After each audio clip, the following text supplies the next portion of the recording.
శారీస్ ప్రతి 10,000 రూపాయల కొనుగోలుపై ఒక గోల్డ్ కాయిన్ ఉచితం. హాయ్ అండి, అందరికీ నమస్కారం. వీడు మళ్ళీ వచ్చాడు. ఈ రోజు మీ ముందుకి ఒక వండర్ఫుల్ పర్సనాలిటీని తీసుకొచ్చాను. సో యాక్చువల్లీ ఆయన గురించి ఎంత చెప్పినా తక్కువే, అందుకనే చాలా తక్కువే చెప్దాం అనుకుంటున్నాను. సో ఆయన ఇంట్రడక్షన్ ఆయన ఇచ్చుకోమని కోరుకుంటున్నాను. Sir please. నా పేరు కిషోర్ తిరుమల. అంతకుముందు ఎంతమంది తెలుసో కానీ మొన్న డ్యాన్స్తో చాలా మందికి తెలిసి ఉంటుంది అనుకుంటున్నాను. నవ్వు ఆపుకుంటున్నావు కదరా. ఎక్కడి నుంచి మొదలు పెడదాం పవన్? అంటే ఇద్దరం ఇక్కడ ఉన్నాం కాబట్టి ఎక్కడి నుంచి మొదలు పెడదాం సార్? ఇదేంట్రా అయితే? అరే నీ అబ్బా. So coming straight to the point sir. Sir actually ఇండస్ట్రీలో ఒక టాక్ నడుస్తుంది సార్. అదేంటంటే కిషోర్ తిరుమల గారు ఇండస్ట్రీకి అన్యాయం చేస్తున్నారు అనేది ఒక టాక్ వినిపిస్తుంది. దాని మీద మీ సమాధానం ఏంటి? అంటే ఏ టాపిక్ అని?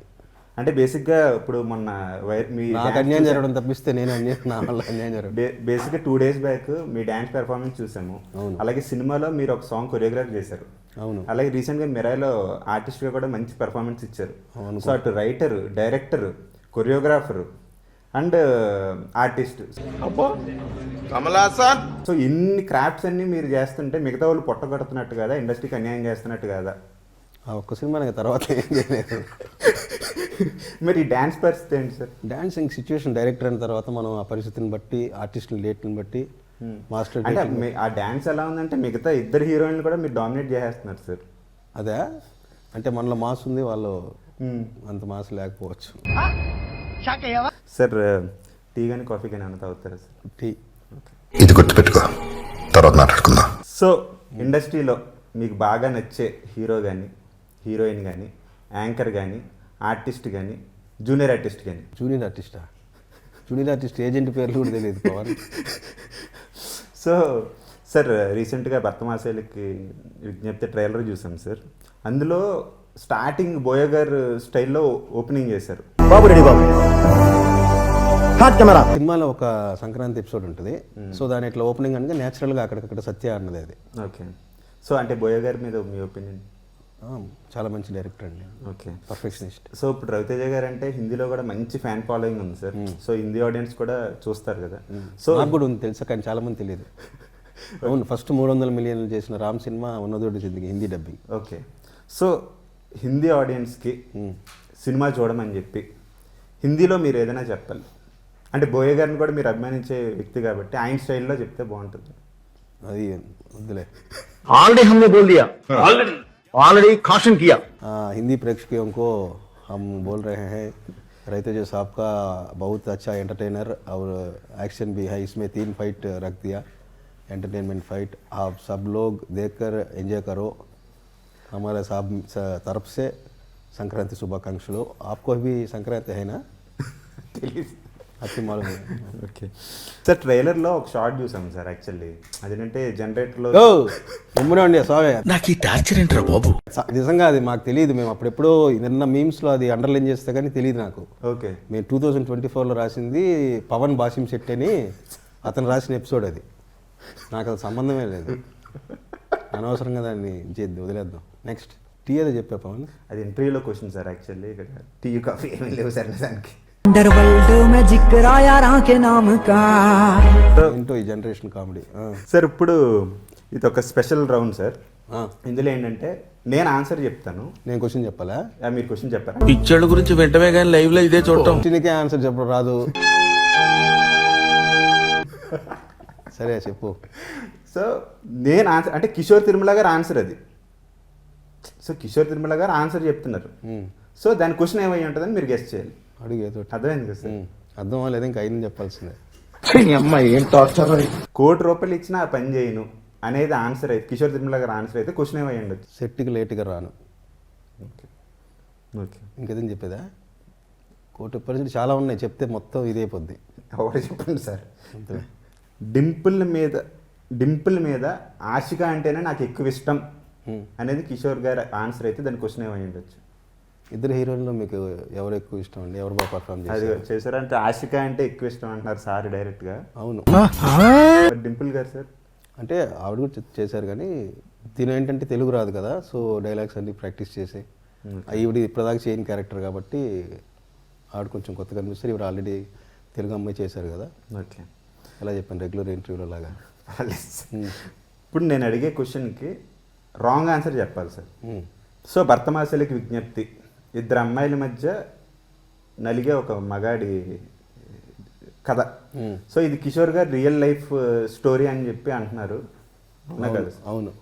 అంటే అన్నాడు గాని ఆ ఊహ ఎంత బాగుందో. సార్ మరి ఎలా హ్యాండిల్ చేస్తున్నారు సార్? ఏం నువ్వు ఇట్లా చెప్పమంటావు, మళ్ళీ దీని ఏదో కట్ చేసి పెట్టేలా ఉన్నావు. సో ఇప్పుడు పెళ్ళి కాకముందు ఉన్న పరిచయాలు ఇంకా కొనసాగుతున్నాయి. జెన్యూన్ హానెస్ట్ వేలో. స్పెయిన్లో మీరు అమ్మాయిలతో చేసిన రచ్చకి ఏం మాట్లాడుతున్నావురా, నరాలు కట్ అయిపోయింది. పోలీసులు పట్టుకున్నారు అని ప్రొడ్యూసర్ నాతో చేసిన రచ్చకి పట్టుకోకుండా ఉన్నారు అంతే. సార్ రౌండ్ సార్ రౌండేనా? ఏంది ప్రసాద్? స్పెయిన్లో మీరు చేసిన రచ్చకి పోలీస్ స్టేషన్ వరకు నేను అక్కడ పని మీద వెళ్తే రచ్చ ఎందుకు చేస్తాను? సార్ అవునా కదా చెప్పాలి సార్. కాదంటే అయిపోతుంది. కాదు అంటే దాని ఆన్సర్ ఏంటి సార్? అంటే నిజమనా? అంటే రాంగ్ ఆన్సర్, రాంగ్ ఆన్సర్ చెప్పాలి కదా సార్. అవును. సార్ మీరు అంటే ఇప్పుడు చాలామంది డైరెక్టర్స్ చాలా స్టేట్మెంట్స్ ఇస్తున్నారు కదా. అదే ఈ సినిమా పక్కాగా మీ నచ్చుద్ది, నచ్చకపోతే పలానా చేస్తానని చెప్పి స్టేట్మెంట్లు ఇస్తున్నారు కదా. అలా మీరు ఇచ్చే స్టేట్మెంట్ ఏంటి? ఇంకో సినిమా జాగ్రత్తగా రాసుకొని చేస్తాను. సో ఇప్పుడు సార్ నేను శైలజ అంటే చాలా మందికి కనెక్ట్ అయిన సినిమా సార్. చాలామంది అంటే ఇప్పటికీ కూడా టీవీలో వచ్చినా సరే, ఇదిలో వచ్చినా సరే యూత్ కానీ పేరెంట్స్ ఇప్పుడు టీవీలోనే వస్తుంది. 10 సంవత్సరాలు అయిపోయింది కదా, థియేటర్లోకి వస్తుంది. మొన్న మీరు వీడియో కాల్ చేసినప్పుడు నేను టీవీలో చూపించట్లేదు. అవునవును, అదే టీవీలోనే వస్తుంది, థియేటర్ రాదు కదా. సార్ రీ రిలీజ్ కూడా చేద్దాం అనుకున్నారు సార్ మొన్న. సరే ఈసారి చేద్దాం. సో అంతలా కనెక్ట్ అయ్యారు కదా సార్. అంటే మీకు ఐ మీన్ నేను శైలజ కానీ చిత్రరాయరు కానీ ఒక కైండ్ ఆఫ్ కల్ట్ ఫాలోయింగ్ ఉంది సార్. రామచంద్ర వీడు ఓవరాక్షన్ భరించలేకపోతున్నాను రా sir promise. Okay, I trust you. అంటే మీకంటూ ఒక అంటే మీరు ఫన్ కానీ అంటే ఒక సెన్సిబుల్ కైండ్ ఆఫ్ ఫన్ కానీ లేదంటే ఆ డైలాగ్స్ కానీ ఒక చాలా బాగా అనిపిస్తాయి సార్. నాకు అనిపిస్తే ఒక కైండ్ ఆఫ్ కల్ట్ ఫాలోయింగ్ ఉంది. సో ఈ ఇంటేక్ ఎక్కడి నుంచి వచ్చింది సార్? అంటే మీ ఫ్రెండ్స్ దగ్గర నుంచా లేదంటే బై నేచర్? బుక్స్ ఏం లేదు, బై నేచర్. సో మీరు చేసిన మూవీస్ నేను శైలజ, చిత్రలహరి, ఉన్నదొకటే జిందగీ, ఆడవాళ్ళు మీకు జోహార్లు, బర్తమాసేలకు విజ్ఞప్తి, ఈ రేట్ చేయమంటే ఫస్ట్ ప్లేస్ దేనికి ఇస్తారు? నేను శైలజ ఫస్ట్, చిత్రలహరి, బర్తమాసేలకు అంటే రిలీజ్ అవ్వాలి అది. ఓకే. అయితే నాకు తెలిసి ఫుల్ ఫన్ కాబట్టి మేబీ అది ఫస్ట్ ప్లేస్ కూడా రావచ్చు. ఓకే. సో నాకు అన్ని రకాలుగా బాగా నచ్చినవి ఇప్పుడు వర్క్ చేసిన దాంట్లో నేను శైలజ, బర్తమాషైలు, చిత్రలహరి, ఉన్నతోటి జిందగీ. ఓకే. అండ్ ఇప్పుడు మీరు చేసిన హీరోస్లో రవితేజ గారు, రామ్ గారు, సాయిధరం తేజ్ గారు, శర్వానంద్ గారు, ఇప్పుడు నెక్స్ట్ మూవీ నలుగురు ఒకేసారి కాల్ చేసి నెక్స్ట్ మూవీ మనం చేద్దామంటే మీరు ఏ హీరోతో వెళ్తారు? రవితేజ గారితో. సూపర్. ఏంటి సార్ పర్టికులర్ రీజన్ ఏంటి ఆయన అంత కనెక్ట్ అవ్వడానికి? అంటే బాగా ఎంజాయ్, హ్యాపీగా ఉంది. ఓకే. ఇప్పుడే చేశాం కాబట్టి ఇంకా సక్సెస్ అయితే ఇంకా కొంచెం కాన్ఫిడెన్స్, జాయ్ లెవెల్ పెరుగుతుంది కాబట్టి. ఓకే. సో స్పెయిన్లో మీ వర్కింగ్ ఎక్స్పీరియన్స్ ఎలా అనిపించింది? మీరు నాకంటే కూడా సుధాకర్ చెరుకు గారిని అడిగితే బెటర్గా చెప్తారు. Okay sir. ఎప్పుడు తెల్లగా పవన్, ఇది public interview, that's my personal question sir. నాకు మాత్రం నీకు కూడా ఫ్యామిలీస్ ఉంటాయి కదా సార్. మీకు ఫ్యామిలీస్ లేదు సార్. మైక్ వాళ్ళకి ఇచ్చేయండి sir. A few moments later. Sir ఎందుకు సార్ అంత ఎమోషనల్ అవుతున్నారు? అంటే సినిమా తాలూకు జర్నీ అయిపోయిందని అంటే